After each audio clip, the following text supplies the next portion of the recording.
I always believed that a home carries the soul of those who built it. Every wall in mine remembered laughter. Every door creaked with memory. The rose bushes outside the kitchen window, pink, wild, stubborn, were planted by my late husband, Thomas, 50 years ago. Roses need patience, Evie, he used to say, hands dirty with soil. They bloom for those who wait. I suppose I've spent my life waiting for storms to pass, for hearts to soften, for the world to show mercy. But even patience has its limits. I am 75 now, and though my hands tremble when I pour tea, my mind is as sharp as a blade kept for special occasions. When Derek, my son-in-law, began hovering around my home, smiling too wide, offering to help with the bills, I should have seen the storm coming. He was the sort of man who spoke in polished lies, the kind that glisten before they cut you. My daughter, Claire, married him despite my warnings. He's ambitious, Mama, she said once, her voice glowing with youth and naivety. He just wants a good life. But ambition without character is a loaded gun. Derek started visiting often after Thomas passed away. He'd bring me groceries I didn't need, fiddle with the bills, and talk about modernizing the house. You know, Evelyn, he'd say, resting his elbows on my dining table as though it belonged to him. This place could sell for a fortune. Think of what you could do with that money. Travel, retire somewhere peaceful. Peaceful. As if peace were a place you could buy. One night, I heard him in the next room, his voice low, tense. He was on the phone. I'll win it back, I swear. It's just a house. Those words hit me like cold water. It's just a house. The house Thomas built with his bare hands. The house where my babies were born. The house that kept me company through grief, storms, and long winters. My knees weakened as I leaned against the wall, listening to him say the unthinkable, that he'd used my home as a bet in a card game. He came to me the next morning, his face pale and rehearsed, carrying guilt the way a child carries a broken toy. Evelyn, he began softly, there's been a misunderstanding. Oh, I asked, stirring my tea. Whose misunderstanding, Derek? He hesitated. Mine. I thought I could win something valuable, something for all of us. I used your deed, but it's not lost forever. I just need time to win it back. The words hung between us like rotten fruit. I didn't speak for a long time. I just looked at him, at the man my daughter had trusted, the man who'd dined in my kitchen and called me Mom. Then I smiled, not kindly but calmly. Then I hope you played your best hand. He looked startled, maybe even relieved that I didn't shout. He left soon after, muttering something about fixing it. I watched from the window as he drove away, the engine growling like a beast that knew no remorse. That night, I sat alone in my rose garden, the winter air biting at my skin. The moonlight brushed over the old house, and I whispered to Thomas's ghost, he lost it, Tom. He lost what we built. The roses rustled, almost as if answering. I didn't cry.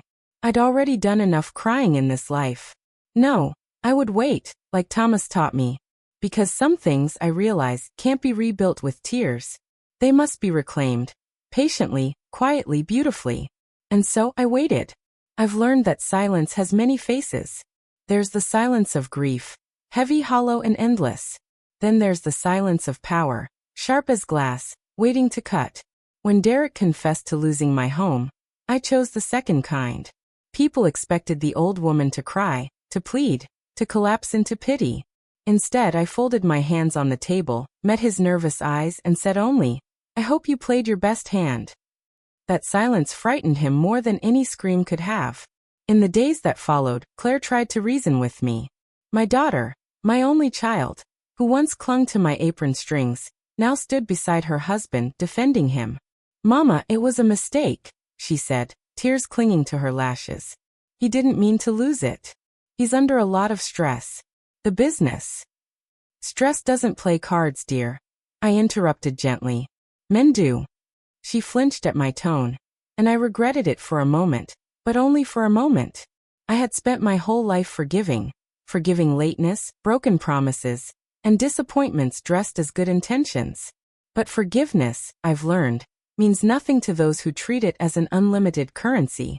Derek's apology was not repentance, it was strategy. Soon, strangers began showing up. Men in suits, one of them holding a clipboard, speaking about legal transitions and property adjustments. I watched them measure my house like undertakers fitting a coffin. They spoke over me, around me, but never to me. "I'll handle this, Evelyn," Derek said, pretending authority he'd already lost. "You'll have time to pack your things." My things. He said it like I was some tenant in my own life. When the papers came, stamped and sealed, it became real. The name on the deed no longer read, Evelyn Turner. It bore another, Judge Robert Hale. I'd heard of him. A stern man, older than even me, respected for his fairness and obsession with rules. A man who believed in justice, not mercy. Claire wept when she saw the documents. "We'll find a way to get it back," she promised, her voice quivering. But I had already decided. I wouldn't fight with anger, and I wouldn't beg for pity. That night, as I lay in my small bedroom, surrounded by the scent of roses and wood polish, I stared at the ceiling and thought of Thomas. "You always said I was too kind," I whispered into the dark. "Maybe it's time I stopped proving you right." The next morning, I put on my old blue coat, the one Thomas loved, and walked into town. The judge's house stood like a fortress on Elm Hill. Stone pillars, trimmed hedges, and a brass nameplate that gleamed like judgment itself. When his maid opened the door, I said, "Tell Judge Hale that Mrs. Evelyn Turner wishes to speak to him about a house he now owns." Minutes later, I stood before the man himself. He was tall, silver-haired, and had the kind of eyes that could see through lies like sunlight through glass. "Mrs. Turner," he greeted, "I'm sorry for your loss. I didn't know the property was tied to a personal matter." "Most homes are personal matters, Judge," I replied calmly. "But I'm not here to argue ownership. I came to offer you tea and a story." He raised a brow, intrigued despite himself. "Tea and a story?" "Yes," I said with a small smile. "You see, I know something about cards and justice." That was the moment the quiet plan began to unfold. Not with fury, but with grace. The same silence that once buried me would now build the stage for my revenge.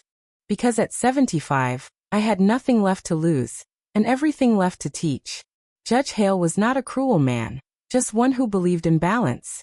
When I told him my story over tea, he listened without interruption. His house smelled faintly of cedar and old books, the kind of home built on structure and quiet rules. "Your son-in-law," he said finally, setting his cup down, "gambled what was not his to lose. Yet the law stands. I bought that property fairly." "I know," I said, my voice steady. "And I'm not asking for sympathy. I only ask for one evening of your time." He leaned back, intrigued. "For what purpose?" I smiled. "To play." That night, I brought him my husband's old poker set. The same one we'd used every Friday evening for 40 years. Its corners were worn, the cards slightly faded, but they held memory, and that made them stronger than any deck in the world. I told him how Thomas had taught me the game. He said a good player reads more than cards. They read faces, hearts, even silences. The judge chuckled softly. "And you think you can read me, Mrs. Turner?" "I think I can read anyone who's ever tried to take something from me," I replied. He admired that answer. And in admiration, I saw the first door open. Within a week, the judge called me again, this time with an invitation. "We're hosting a charity poker night at my estate," he said. "Would you do me the honor of joining?" I almost laughed at the irony. "An old woman like me? Age doesn't matter at the table," he said. "Only nerve." I accepted. When word of the event reached Derek, he could barely contain his greed. I overheard him on the phone with Claire, promising that this was his chance to win everything back. "The judge loves fair games," he boasted. "If I sit at that table, I can convince him to put the house up again. I'll make things right." Claire, poor soul, believed him. She even called me, her voice hopeful. "Mama, maybe this is our second chance." I didn't correct her. Let her think it was fate. I knew better. It was precision. The night of the game arrived like a slow, steady drumbeat. I wore my best black dress, pearls around my neck, and Thomas's lucky gold ring on my finger. When I entered the judge's grand hall, the chandeliers glimmered like frozen stars. A long green table waited in the center, surrounded by the city's most self-assured men. And there, at the far end, Derek smirking. "Well, if it isn't the lucky lady herself," he said. Here to watch me fix things? Here to play? I replied, taking a seat. His smile faltered. Cards shuffled. Chips clinked. The judge dealt the first hand. I played carefully, watching Derek more than the cards. His tell was still the same, that tiny twitch at the corner of his mouth when he thought he had the upper hand. I let him win the first few rounds. Let him feel powerful. Let him believe. As the night deepened, the stakes grew higher. Derek's arrogance filled the room like smoke. Feeling nervous, Evelyn? He taunted. You've lost one house already. Then I've got nothing left to fear. The morning sunlight spilled across the courthouse steps like a promise, sharp and golden. I held my purse loosely, though it contained nothing more than a notebook, my reading glasses, and a small packet of mints. I did not clutch it like armor. I had learned that confidence was stronger than defense. Behind me, the courthouse doors loomed, monumental and imposing, yet I felt no fear. Today justice would have its voice, and it would speak my name. Judge Hale greeted me with a nod that carried a hint of amusement, and perhaps respect. The courtroom buzzed faintly with whispers of curiosity. Everyone knew the story by now. Derek Turner, the man who once treated his mother-in-law like a houseguest in her own life, had gambled away a home, only for the lady herself to appear at the judge's table with quiet dignity. I stepped forward, my cane clicking softly against the marble, each tap echoing like a drumbeat of inevitability. The papers were laid out before me. Deeds, affidavits, all the official forms that made what was once lost now mine to claim. But this wasn't just about property. This was about reclaiming something far more profound. Respect, agency, and the right to determine my own life. Derek's house, a grand, pretentious structure filled with the trappings of his ego, would now be mine. Every polished floorboard, every gilded frame, every mirror that reflected his smug face would belong to me. Derek appeared in the courtroom late, as if hope could delay the inevitable. His expression was a complex knot of surprise, anger, and disbelief. I watched him, my pulse steady, my breath calm. He opened his mouth, likely to protest, to plead, to assert some shred of dominance, but no words were necessary. Silence, I realized once again, is the loudest proclamation of all. Judge Hale leaned forward, placing the deed into my hands. Mrs. Turner, he said, voice resonant. The property formerly owned by Mr. Derek Turner is now legally yours. All rights, privileges, and responsibilities are conferred to you effective immediately. I took the deed carefully, turning it over in my hands, feeling the weight of paper that carried far more than a home.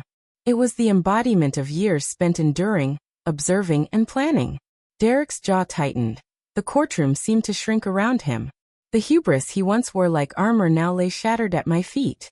You lost my home once, I said softly, my voice carrying like silk over steel. Now you will understand what losing truly feels like. He stammered, searching for a retort, but found none that could undo the reality I held in my hands. I smiled faintly, not cruelly, but with the quiet satisfaction of someone who has patiently endured and finally prevailed. My revenge was not in anger, not in vengeance born of impulsive fury. It was meticulous, lawful, and poetic. It was the kind of victory that leaves a mark not on the world, but on the conscience of the one who wronged you.